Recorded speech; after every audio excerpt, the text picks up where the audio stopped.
Today I'm going to show you how to write content with the new GPT-4. So when you go to Chat GPT, you're going to see over here the model, the 3.5 and the 4.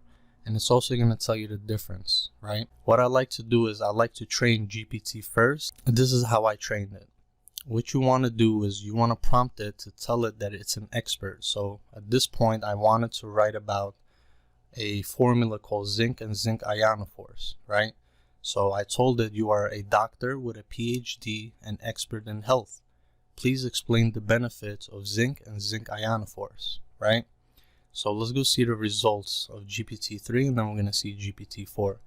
So GPT-3 spit it out really fast, and there's a lot of flaws in this. But when it comes to Chat GPT-4, it wrote it out really beautifully. It explained it actually was factual. I didn't have to change anything.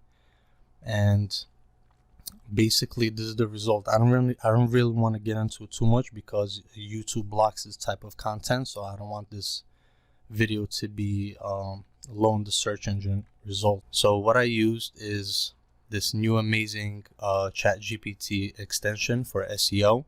It's called AIPRM. For those that don't know, I'm going to leave a link in the description. Go ahead and download it if you don't have it. So the first tool I use is outrank any article. So I searched for tree removal, New York, and this was the first website that came out. And we're going to use the new GPT-4 extension to outrank this article. And then I'm going to compare it with the GPT-3. So first thing, I'm going to show you GPT-3, and this is the result. As you see, it's explaining it. Here we go with the GPT-4. This is the difference.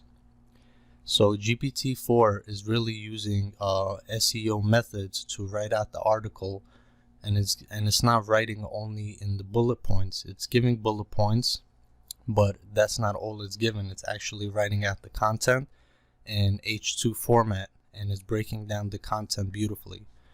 So what GPT-4 has that 3 doesn't is this Mermaid Diagram. So after it rewrites the article, you're just going to copy the code and paste it into here.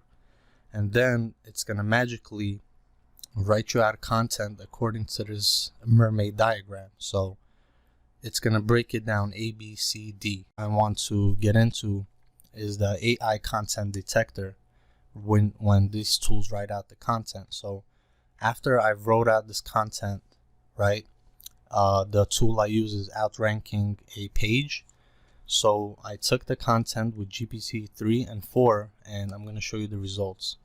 So the content GPT-3 wrote is 55% human generated content. So you got to take this, put it into a paraphrase tool to make sure it's 100% human written.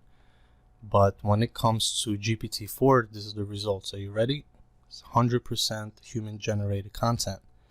And the reason for that is it wrote out the content really beautifully without any mistakes. It's factual, so you cannot really detect that it's AI.